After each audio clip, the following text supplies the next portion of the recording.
레위기 23장 23절부터 32절까지 돌아가면서 한 절씩 읽겠습니다. 여호와께서 모세에게 말씀하여 이르시되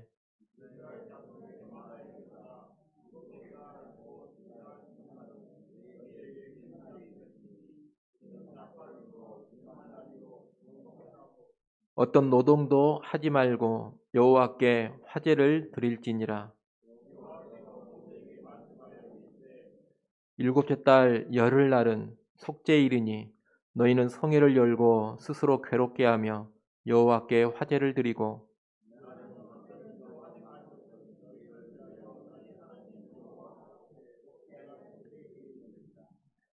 이날에 스스로 괴롭게 하지 아니하는 자는 그 백성 중에서 끊어질 것이라.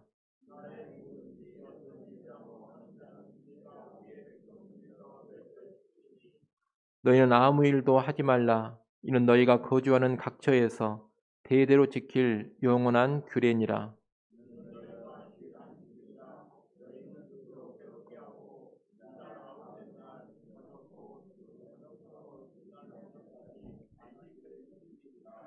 아멘. 오늘 본문은 이스라엘의 7대 절기 가운데 나팔절과 속죄일에 관한 말씀입니다. 23절부터 25절은 나팔절에 관한 말씀입니다. 나팔절은 유대력으로 7월 1일입니다. 이날은 이스라엘의 신년입니다. 우리식으로 하면 새해 첫날 1월 1일이 유대인의 7월 1일이다 이렇게 말할 수가 있겠습니다. 하나님께서는 이날 나팔을 불어 기념하라 하셨는데 나팔을 불기 때문에 나팔절이라는 명칭으로 일컬어집니다. 나팔절에는 노동을 쉬고 성회로 모입니다. 새해 첫날 노동을 쉬고 하나님 앞에 성회로 모이는 겁니다. 이 나팔절은 구약의 차원에서 보자면 한 해의 시작을 감사하며 결단하는 의미가 있습니다.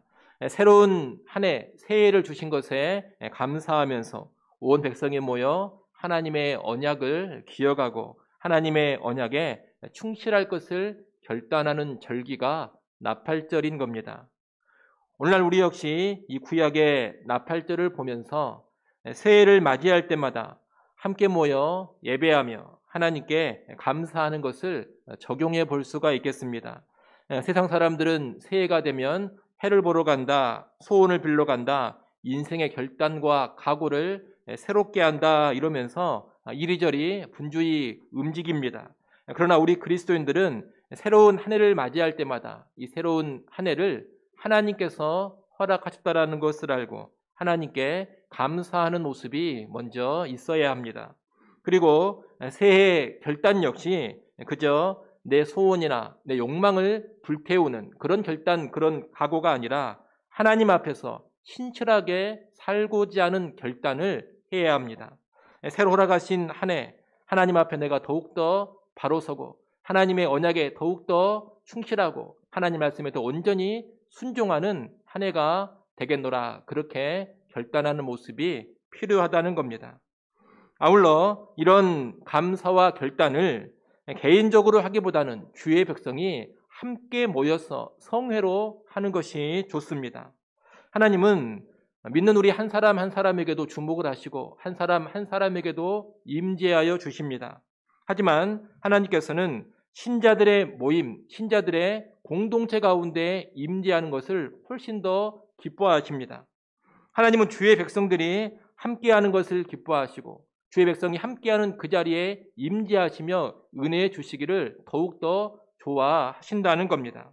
그래서 이 이스라엘의 절기들도 보면 개인적으로 지키는 절기는 없습니다. 모든 절기는 최소한 가족 단위로 시작을 해서 지역에 있는 백성들이 함께 모이고 또 전국의 백성들이 함께 모여서 지키도록 되어 있습니다. 이 절기를 지킴에 있어서 개인적인 차원이 아닌 공동체적인 차원을 대단히 중요하게 여기는 겁니다. 이 나팔절에도 성회로 모이라 그랬습니다. 백성이 함께 거룩한 모임을 가지라는 겁니다. 그래서 오늘 우리도 함께 모여 감사하고 함께 예배하고 함께 기도하고 함께 찬양하고 함께 말씀을 듣고 함께 결단을 하는 그런 모습들이 있어야 합니다. 우리가 이 코로나 상황을 지나면서 함께 모이는 일들을 예전보다 많이 못하고 있습니다만 점점 더 회복해 가야 할 것입니다. 아무튼 이 나팔절을 통해서 새해가 시작될 때 함께 모여 예배하고 함께 하나님께 신실하기로 결단하는 그러한 삶을 배우고 적용할 수 있어야 하겠습니다. 구체적으로 송구영신 예배라든가 신년 감사 예배 또는 신년 특별 새벽 기도회, 신년 사경회 이런 것이 좋은 적용이 될 수 있겠습니다. 혹시 교회에서 신년에 그런 모임들을 실시한다면 여러분은 신년에 모이는 절기인 이 구약의 나팔절을 기억하면서 적극적으로 동참하면 좋을 것입니다. 아울러 이 나팔절은 신약의 예수 그리스도의 재림과 깊은 연관이 있습니다. 이 나팔절의 특징이 나팔을 분다는 겁니다. 구약에 보면 나팔을 부는 것은 여러 가지 의미가 있습니다. 출애굽한 후에 하나님께서 시내산에 강림하실 때 큰 나팔 소리가 있었습니다. 출애굽기 말씀 한번 찾아보겠습니다. 출애굽기 19장 16절 말씀을 한번 보겠습니다. 출애굽기 19장 16절입니다.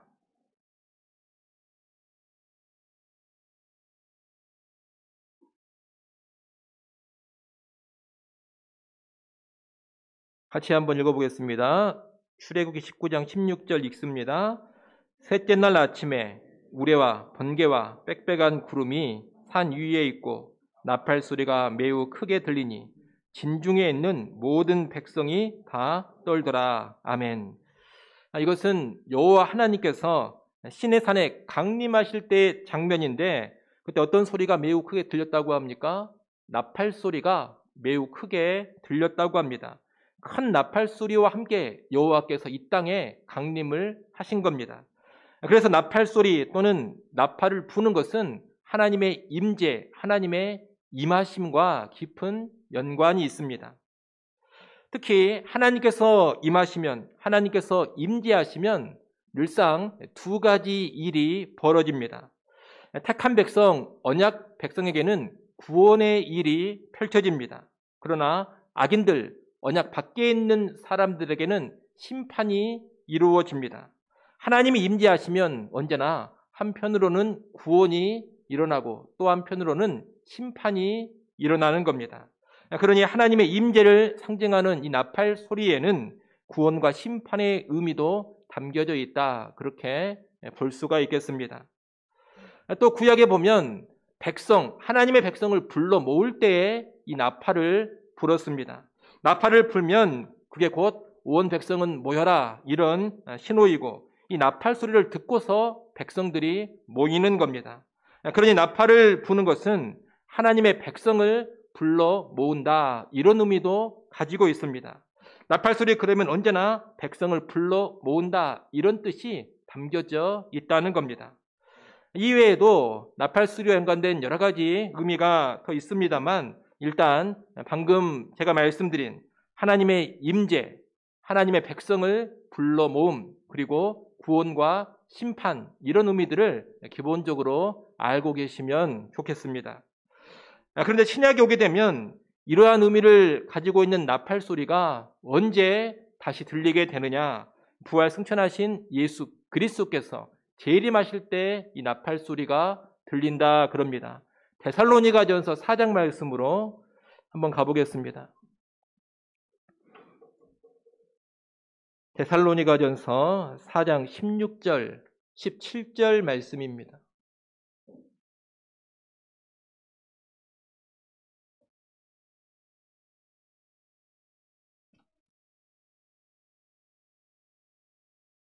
데살로니가전서 4장 16절, 17절 여러분이 한번 읽어보십시오. 읽습니다.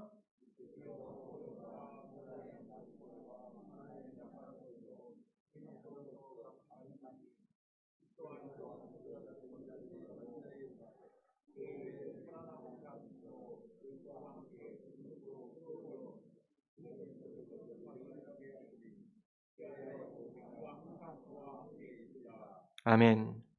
구약의 여호와 하나님께서 시내산에 강림하실 때 큰 나팔 소리가 있었던 것처럼 이제 신약의 예수 그리스도께서 이 땅에 재림하실 때 역시 나팔 소리가 울려 퍼지게 됩니다. 주께서 이 땅에 임하시는 임재의 나팔 소리인 것입니다. 이 재림의 때에 새하늘과 새 땅이 펼쳐지면서 새로운 시대가 열립니다. 단순한 새해, 유대인들의 7월 1일 그런 신년 그런 차원이 아니라 완전히 온 세상이 새로워지는 그러한 시대, 새 시대가 열린다는 겁니다. 그리고 그날 예수 믿어 하나님의 백성이 된 모든 성도들이 한자리에 불러 모아집니다. 이미 죽은 신자는 물론이거니와 또 살아있는 신자들까지 다 같이 함께 모여서 영광의 재림에 동참을 하고 모든 악은 소멸되어지고 새하늘과 새 땅에서 모아진 백성이 영생 복락을 누리게 되는 겁니다. 이렇게 나팔절은 예수님의 재림과 깊은 연관이 있습니다. 구약의 신년 나팔절이 의미하는 새로운 시작이 재림을 통해서 완전히 이루어지게 되는 겁니다. 그러니 우리는 나팔절을 통해서 매일매일 재림을 바라보고 재림을 대망하는 삶을 도전받아야 하겠습니다. 여러분, 하나님의 나팔 소리가 울려 퍼지면서 예수 그리스도께서 재림하실 그날이 곧 다가옵니다. 재림의 그날 완전히 새로운 새하늘과 새 땅이 펼쳐지게 될 겁니다. 그날 모든 악인들은 심판을 받을 것이고 주의 백성들은 다 같이 모여서 하나님을 찬양하며 영화로움을 누리게 될 것입니다. 그날이 바로 곧 다가옵니다. 그날을 소망하면서 이 땅의 하루하루를 신실하게 살아가는 우리 모두가 될 수 있기를 바랍니다. 이어지는 26절로 32절까지 말씀은 속죄일에 관한 규례입니다. 다시 오늘 본문으로 돌아오십시오. 이 속죄일은 대속죄일이라고도 하는데 유대력으로 7월 10일입니다. 평소 성소에서는 개인적인 차원에서 짓는 죄들을 속죄하는 그런 속죄 제사가 늘상 드려지고 있습니다. 그런데 속죄일에는 그런 개인 차원의 속죄가 아니라 전 국가적인 차원의 속죄가 이루어집니다. 개개인이 인식하지 못해서 그냥 넘어간 국가 전체적으로 쌓여진 그런 죄악들을 비롯해서 백성들의 평소 죄로 인해서 오염되어 있는 성소의 제단과 성소의 기물들을 온전히 깨끗하게 씻어내는 날이 바로 이 7월 10일의 속죄일입니다. 일종의 이 7월 10일은 속죄일은 갱신의 날이다, 그렇게 말할 수도 있겠습니다. 앞서 말씀드린 것처럼 7월 1일이 신년의 첫날이라 말씀을 드렸는데 신년 이후에, 신년의 첫날 후에 가장 먼저 맞이하는 절기가 뭐냐? 바로 이 대속죄일입니다. 신년 초에 모든 죄와 부정을 국가 전체적으로 척결을 하고 갱신하고 새롭게 시작을 하는 겁니다. 이 속죄일을 지키는 구체적인 방법은 레위기 16장에서 아주 자세히 설명을 해주고 있습니다. 우리가 레위기 16장을 볼 때에 이미 그 내용들은 다 살펴봤습니다. 대제사장이 홀로 이 대속죄일의 의식을 감당했습니다. 또 속죄 제물로 염소가 한 마리 들어졌고 백성의 죄를 짊어지고 진 밖으로 나가 죽임당하는 아사셀 염소가 또 있었습니다. 이러한 내용으로 속죄일의 의식들이 치루어지는데 오늘 본문에서는 이 속죄일을 지키는 구체적인 지침은 나오지 않습니다. 왜 그렇습니까? 레위기 16장에서 이미 다 알려줬기 때문입니다. 다만 오늘 본문에서는 속죄일에 드려지는 이 백성의 태도만을 다시 한번 강조를 하고 있습니다. 이 7월 10일 속죄일에는 어떤 일도 해서는 안 됩니다. 속죄일 역시 절기 안식일로서 노동을 쉬고 성회로 모여야 합니다. 그런데 이 속죄일 성회의 특징이 뭐냐? 스스로 괴롭게 하는 겁니다. 27절을 한번 보십시오. 27절에 보면 스스로 괴롭게 하며 여호와께 화제를 드리라, 그렇게 말씀합니다. 29절에도 보면 이날에 스스로 괴롭게 하지 아니하는 자는 그 백성 중에서 끊어질 것이라 라고 합니다. 32절에서도 너희는 스스로 괴롭게 하라 그럽니다. 한마디로 속죄일과 연관해서 계속 무엇을 강조하느냐? 괴롭게 하라, 이것을 강조하고 있습니다. 속죄일은 백성이 스스로 괴롭게 하면서 지켜야 하는 겁니다. 이 스스로 괴롭게 한다는 것은 고행 가운데 죄를 통해 잡아가며 참회의 시간을 갖는 것을 의미합니다. 그래서 전통적으로 유대인들은 이 속죄일에 금식을 하면서 맨 땅에서 지내고 남루한 옷을 입고 죄를 뒤집어 쓰며 참회의 시간을 가졌습니다. 이를 통해 철저히 죄를 잡아가고 회개하며 영적으로 갱신하는 가운데 한 해를 시작했던 겁니다.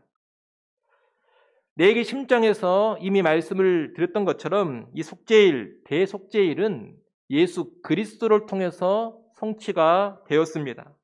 속죄일에 홀로 그 사역을 감당하는 대제사장이 예수 그리스도를 예표하는 것이고, 속죄일에 바쳐지는 백성을 위한 속죄제물인 염소가 예수님을 예표하고, 또한 백성의 죄를 짊어지고 진 밖으로 나가 죽임당하는 아사셀 염소도 예수님을 예표합니다.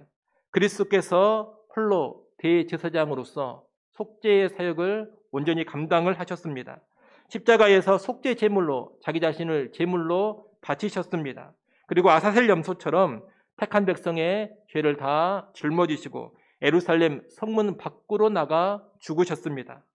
이러한 그리스도의 사역으로 인해서 완전하고도 영원한 죄사함이 이루어진 겁니다. 이렇게 예수 그리스도의 사역으로 완전하고도 영원한 죄사함이 이루어졌기 때문에 오늘 본문에 있는 이 구약의 속죄일을 신약 시대에는 다시 지킬 필요가 없습니다. 이미 예수를 통해 성취되었기 때문에 이 속죄일을 다시 지킬 필요가 없는 겁니다. 죄와 연관해서 무슨 고행을 하고 몸을 괴롭게 할 필요도 없습니다. 고행을 하고 몸을 괴롭게 해야 죄사함 받는 것도 아닙니다. 오직 그리스도의 보혈의 공로로 죄사함 받는 겁니다. 다만 이 몸을 괴롭게 하라는 속죄일 규례를 통해서 믿는 우리가 배워야 할 것이 있습니다. 그것은 뭐냐? 죄에 대해서 하나님의 백성이 가져야 될 태도입니다. 이 죄라는 것은 하나님과 우리 사이를 갈라놓은 것이고 우리를 비참하게 만드는 것입니다. 이 죄로 인해 예수 그리스도께서 그 처절한 고난을 당하시고 십자가에 달려 죽으셔야 했습니다. 죄는 실로 믿는 우리의 원수인 것입니다. 죄가 이런 것인 줄 안다면 죄에 대해서 결코 가벼운 태도, 또 긍정적이거나 우호적인 태도를 가져서는 안 됩니다. 죄가 이런 것인 줄을 안다면 우리 안에 여전히 존재하는 죄들에 대해서 가슴을 찢고 통에 잡아갈 줄 알아야 합니다. 철저한 회개의 삶이 있어야 하는 겁니다. 이 철저한 회개의 삶은 죄 용서를 받기 위한 몸부림으로서의 회개가 아닙니다. 예수 그리스도를 통해 본질적으로 죄사함 받은 성도들로서 죄가 무엇인지 아는 자들로서 죄에 대한 합당한 반응으로 그렇게 통에 자복을 하는 것이지, 그 통에 자복하는 그 정성을 보고 죄사함 받는 것이 아니라는 겁니다. 죄에 대한 합당한 태도로 그렇게 통에 자복하는 겁니다. 다시 말씀드리면 몸을 괴롭게 함으로써 죄사함 받는 것은 아니지만 죄에 대해 가슴 아파하고 죄를 통에 잡아가는 차원에서 몸을 괴롭게 하는 일이 활용이 되는 겁니다. 앞서 말씀드린 것처럼 이 신약 시대에는 속죄일이 예수님 안에서 다 성취가 되었기에 몸을 괴롭게 하라는 이 속죄일의 규례도 문자 그대로 지킬 필요는 없습니다. 다만 이 규례의 의미를 알고서 예수 믿는 우리가 죄에 대해서 참으로 통에 잡아가는 그런 모습을 보이면 되는 겁니다. 그런 여러분은 언제나 죄를 회개하며 죄와 싸우고 죄를 버리고 죄를 죽이는 일에 온 힘을 기울이시기를 바랍니다.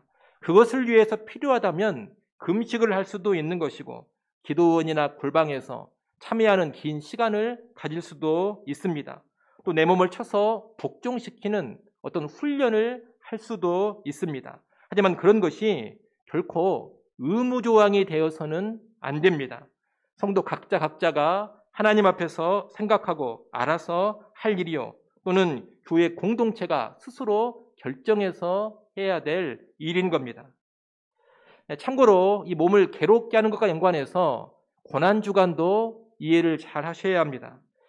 우리가 고난주간을 지금 보내고 있는데 이 고난주간에 꼭 금식을 하고 몸을 힘들게 하고 괴롭게 보내야 고난주간을 잘 보내는 것이 아닙니다. 고난주간이라는 것은 내 몸을 괴롭게 하는 그런 기간이 아닙니다. 나를 고통스럽게 하는 기간이 아니라는 겁니다. 그리스도인은 그런 고행이나 몸을 괴롭게 하는 일에 집착하는 사람들이 되면 안 됩니다. 찾아보진 않겠습니다만 골로새서 2장 23절에 보면 사도 바울은 금욕이라든가 고행, 몸을 괴롭게 하는 일을 기본적으로 부정적으로 바라보고 있습니다.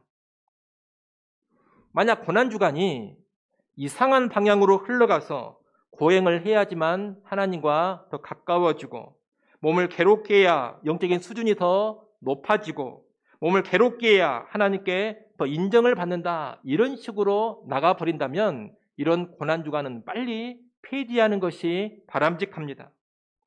인간의 행위나 공로가 아니라 그리스도의 공로로만 의로워진다는 십자가의 복음의 정신을 훼손하는 고난주간이 되고 있기 때문입니다. 그런 고난주간은 결코 바람직하지도 않고 복음적인 삶에 유익하지도 않습니다. 여러분, 고난주간이란 내가 고난받는 그런 주간이 아닙니다. 구원을 이루신 그리스도의 십자가를 깊이 묵상하면서 그분의 사랑과 은혜를 더 깊이 깨달아가는 주간입니다. 십자가의 복음에 더 깊어져가는 주간입니다. 그리스도의 고난과 복음을 더 깊이 묵상하는 그런 주간이지 내가 고생하고 내가 괴로워지려고 작정하는 그런 주간이 아니라는 겁니다. 그러니 금욕이나 고행, 몸을 괴롭게 하는 일에 초점을 맞추는 고난주간은 그리 좋은 것이 아닙니다. 오히려 그리스도의 십자가의 고난을 통해 이루신 그 구원, 십자가의 복음에 더 깊어지는 쪽으로 초점을 맞추시기 바랍니다. 그리고 어떻게 하면 내가 그 복음에 더 합당한 삶을 살 수가 있을까? 어떻게 하면 내가 더 낮아지고 내가 더 죽어지는 십자가의 삶을 온전히 살아갈 수 있을까? 여기에 집중하는 것이 바람직합니다. 물론 그 과정에서 금식을 할 수도 있고 평소 하던 일을 자제할 수도 있겠습니다만 그런 것이 결코 본질이 아님을 마음 깊이 새겨야 할 것입니다. 속죄일에 몸을 괴롭게 하는 규례도 마찬가지입니다. 이 몸을 괴롭게 하라는 속죄일의 규례는 고행이나 금욕을 장려하는 규례가 아닙니다. 우리 기독교는 결코 금욕의 종교도 아니고 고행의 종교도 아닙니다. 금욕이나 고행 자체에 무슨 깊은 의미를 부여하지도 않습니다. 이 몸을 괴롭게 하라는 속죄일의 규례는 죄에 대해서 가슴 아파하고 통에 자복하고 죄를 철저히 끊고 버려라, 이런 차원에서 주시는 규례인 것입니다. 단순한 고행이 아니라 죄를 회개하고 버리는 삶을 위해 주어지는 규례다, 이 말입니다. 몸을 극도로 괴롭게 하면서도 죄에 대한 참된 회개도 없고 죄를 실제 버리는 삶도 없다면 다 쓸데없는 일을 하고 있는 겁니다. 오히려 몸을 괴롭게 하지 않더라도, 고행을 하지 않고 금욕을 하지 않더라도 참된 회개가 있고 죄를 떠나고 버리는 삶이 있으면 그것이 이 구약의 속죄일 규례를 제대로 실천하는 것이다, 그렇게 말씀드릴 수가 있겠습니다. 여러분은 이것을 잘 기억하시고 우리는 예수 그리스도 안에서 이미 죄사함 받은 자로서 아직 현존하는 죄에 대해서 확실히 통해 자복하며 회개하고 버리는 삶에 힘써갈 수 있기를 소원합니다. 우리는 그런 삶을 언제까지 살아가야 되느냐? 재림의 날까지 살아가야 합니다. 이 속죄일이 예수 그리스도의 십자가로 성취가 되었지만 그 완성은 언제 되느냐? 예수 그리스도께서 다시 오시는 날, 재림의 날에 이 속죄일의 모든 의미가 완성이 됩니다. 우리 자신도 타락한 이 세상도 재림의 그날이 되어야 궁극적으로 갱신, 새로워지게 될 겁니다. 우리 자신과 이 세상에 있는 모든 죄의 영향력과 모든 죄의 부패와 죄의 오염이 재림의 그날 완전히 다 제거되고 사라질 것입니다. 그날이 오기까지 우리는 이미 받은 죄사함의 구원 안에서 날마다 마음을 새롭게 하며 회개하고 죄와 싸우며 영적 갱신의 삶을 매일매일 살아가는 것입니다. 이 또한 기억하시고 죄가 완전히 소멸되는 재림의 그날까지 날마다 죄를 슬퍼하고 죄를 미워하며 죄를 죽여가는 거룩의 삶 힘써 살아갈 수 있기를 간절히 축원합니다. 기도하겠습니다.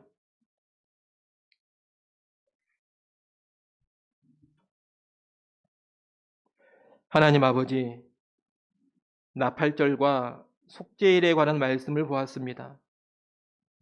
늘 새롭게 허락하시는 한 해를 우리가 감사로 받으며 새해가 열릴 때마다 하나님 앞에서 신실한 삶을 결단케 하여 주시옵소서.